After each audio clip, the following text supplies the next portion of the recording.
સુરત શહેરની સારોલી પોલીસે બાતમીના આધારે કાર્યવાહી કરી મહારાષ્ટ્રમાં ગરફોડ ચોરીના ગુના આચરી નાસ્તા ફરતા મધ્યપ્રદેશની એક ગેંગના 3 સભ્યોને ઝડપી પાડ્યા છે. પોલીસની સતર્કતાને કારણે લાખો રૂપિયાની કિંમતના સોના ચાંદીના દાગીના અને મોબાઈલ સહિતનો મુદ્દામાલ રિકવર કરવામાં આવ્યો છે. સારોલી પોલીસની ટીમ પેટ્રોલિંગમાં હતી ત્યારે બાતમી મળી હતી કે મહારાષ્ટ્રમાં મોટી ચોરી કરીને તસ્કરો સુરતના રસ્તે પસાર થઈ રહ્યા છે. પોલીસે વોચ ગોઠવીને શંકાસ્પદ 3 શખ્સોને અટકાવ્યા હતા.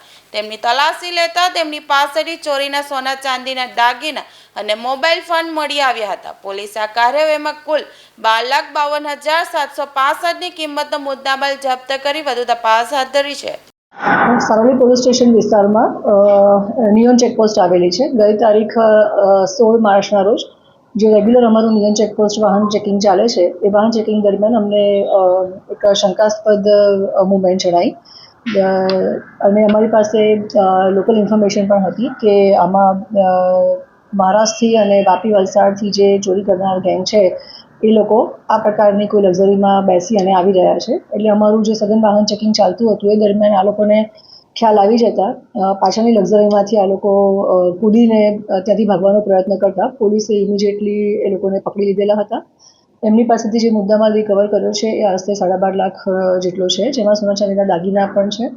અને ઇન્ટ્રોગેશન દરમિયાન ખબર પડી છે કે મહારાષ્ટ્ર રાજ્યના જે પાલઘર જિલ્લો છે ત્યાંનું દહાણુ તાલુકાના કાસા પોલીસ સ્ટેશન વિસ્તારમાં 2 ફરિયાદ દાખલ થઈ છે ગરફોડની. જેનો જે આ મુદ્દામાલ છે એ મુદ્દામાલના જે ફોટોગ્રાફ્સ છે અમે મહારાષ્ટ્ર પાલઘર ખાતે જે કાસા પોલીસ સ્ટેશન છે ત્યાંના અધિકારી સાથે શેર કરતાં ખબર પડી કે ત્યાંના જે ગરફોડ કરી છે એ જ મુદ્દામાલ આ છે. એટલે અને કાસા પોલીસ સ્ટેશનના મહારાષ્ટ્રમાં ગુનો પણ દાખલ થયેલા છે 2 ગરફોડના.